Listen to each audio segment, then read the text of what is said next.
कोई डकैती नहीं डाल सकता, और अगर डकैती डालेगा उसे भी मालूम है कि डकैती की कीमत क्या चुकानी पड़ेगी। बाप दादों ने भी जो कमाया होगा वो अभी सरकार अपने कब्जे में लेकर के गरीबों में वितरित करने का काम करेगी।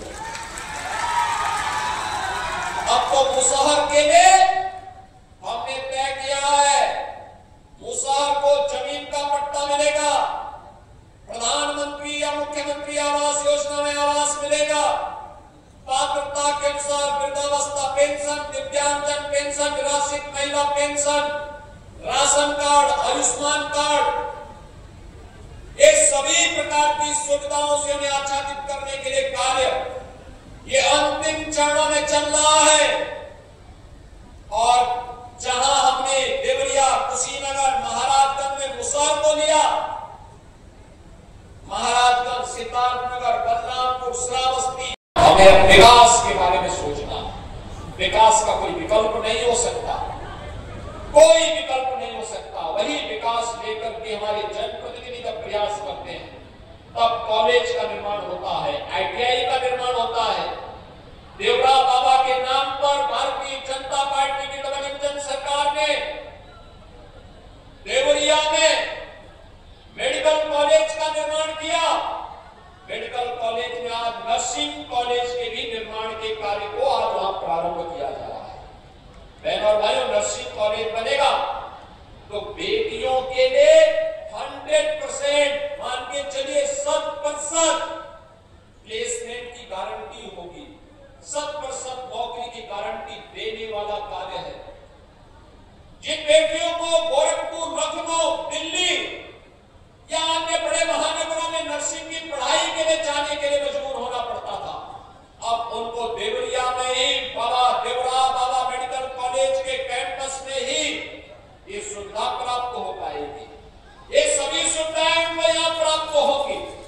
बाढ़ बचाव की स्थायी समाधान का निवारण के लिए भी तमाम कार्यों का शुभारंभ किया जा रहा है। और बहनों और भाइयों, देवरिया के लिए तो अभी बहुत कुछ है। सोनू घाट मार्ग के बारे में मैंने कहा है, जल्दी से उसका प्रस्ताव भी भेजें। और यही नहीं, इनलैंड वाटरवे के लिए देवरिया के प्रभारी मंत्री के रूप में परिवहन मंत्री को इसलिए बनाया गया है, इन्हीं के विभाग को उस कार्य को करना है कि बलिया में जहां गंगा जी और सरयू जी मिलती है, गंगा जी की धारा के साथ वाराणसी और प्रयागराज के लिए इनलैंड वाटरवे की सुविधा दी गई है, लेकिन आज सरयू जी के रास्ते अयोध्या तक भी इनलैंड वाटरवे जनजाति को, मुसहर जाति ये कुशीनगर, देवरिया के साथ साथ सोनभद्र तक लाखों की संख्या में इनकी आबादी है, लेकिन बुनियादी सुविधाओं से वंचित रहते थे। आज इन्हें पूरी तरह सिचुएशन के लक्ष्य को प्राप्त करने की दिशा में सरकार आगे बढ़ चुकी है। और अब बहुत शीघ्र सरकार ने जीरो पॉवर्टी के लक्ष्य को प्राप्त करने की दिशा में कदम आगे बढ़ाए हैं। हर गांव के उस गरीब को, दलित को, वंचित को, अति पिछड़ी जाति के उस अनेक व्यक्ति को, हर गरीब को जिसे अब तक कोई सुविधा नहीं मिली है, उन सभी लोगों को सरकार की सभी प्रकार की सुविधाओं से जोड़ने के लिए, जिसके पास मकान नहीं होगा, आयुष्मान का कार्ड नहीं है, उसको आयुष्मान का कार्ड भी देंगे, और जिसके पास रोजगार नहीं है उसके लिए रोजगार उपलब्ध करवाने का काम भी सरकार उपलब्ध करवाएगी। और इस बड़े अभियान को पहले चरण में 15 लाख परिवार चिन्हित किए गए हैं। एक साथ 15 लाख लोगों को इन सभी योजनाओं के साथ जोड़ने के कार्यक्रम को सरकार ने अपने हाथों में लिया, क्योंकि हमारा एक मानना है कि गरीबी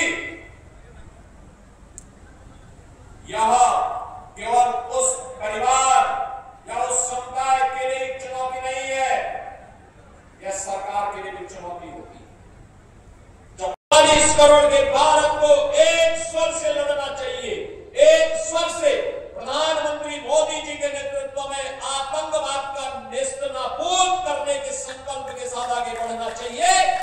इस संकल्प के साथ अगर हम आगे बढ़ेंगे तो जैसे 10 वर्ष में आपने देश से आतंकवाद को, नक्सलवाद को, उग्रवाद को समाप्त होते हुए देखा होगा, ऐसे ही जो थोड़े तत्व आप सिर उठाने का प्रयास कर रहे हैं, इनके भी जहन्नुम में जाने के दिन बहुत शीघ्र सामने दिखाई देंगे। बहनों और भाइयों, आप सबका मैं इस आयोजन में हृदय से अभिनंदन करता हूं, स्वागत करता हूं। हमारे जय जय श्री राम, भारत माता की।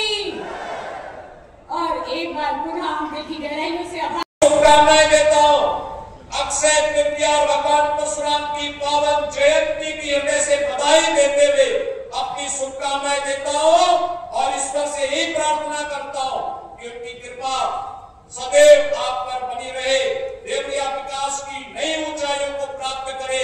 इसके लिए डबल इंजन की सरकार आपके साथ खड़े होकर के कदम से कदम मिला करके आगे बढ़ने के लिए पूरी तत्परता के साथ कार्य करेगी। आप सबके प्रति मेरी शुभकामनाएं हैं। धन्यवाद। जय हिंद। बहनों और भाइयों, विकास का पिछली सरकारों का एजेंडा नहीं था। परिणाम क्या था? उत्तर प्रदेश पिछड़ता गया, बीमार होता गया।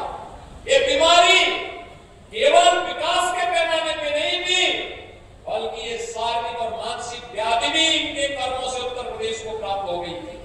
अब बरसात आता है तो इंसेफ्लाइटिस का भय नहीं होता, इंसेफ्लाइटिस की बीमारी से मुक्त। नहीं तो देवरिया सबसे ज्यादा, कुशीनगर और देवरिया तो सबसे ज्यादा ग्रसित क्षेत्रों में था।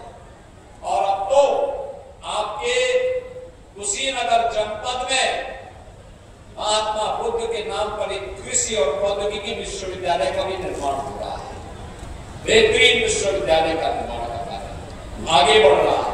ये विकास का कार्य इस बात को बताता है कि विकास की प्रक्रिया अनवरत आगे बढ़ेगी। विकास का एक पहिया थमने नहीं पाएगा।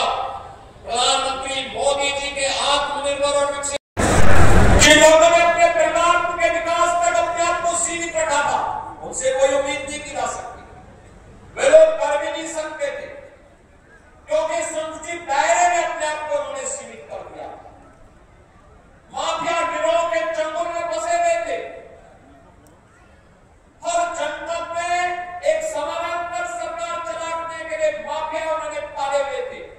लेकिन आज माफिया मुक्त हुआ उत्तर प्रदेश, गुंडा मुक्त हुआ है। आपने देखा होगा माफिया मुक्त उत्तर प्रदेश का परिणाम क्या है।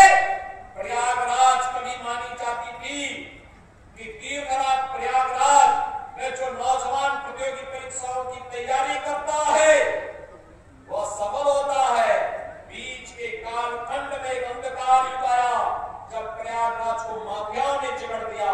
जैसे ही प्रयागराज को माफिया से मुक्ति मिली, साथ ही साथ निराश्रित विधवा पेंशन योजना के तहत सुनीता सिंह और इसी के साथ हमारे हाई स्कूल में प्रथम स्थान प्राप्त करने वाले हमारी प्रीति कुशवाहा, आपको आपके व्यवसाय ई रिक्शा हेतु 4.5 लाख रुपए का चेक आपको प्रदान किया जाता है। और जोरदार तालियों के साथ स्वागत। श्री विकास 2025 की जुड़ती हुई ये चित्र अपने कदमों से तैयार किया और भेंट करते हुए यशस्वी माननीय मुख्यमंत्री जी को एक बार जोरदार तालियों के साथ अभिनंदन, धन्यवाद, स्वागत। रिजल्ट आपका और जिन्होंने सभी को सम्मानित किया,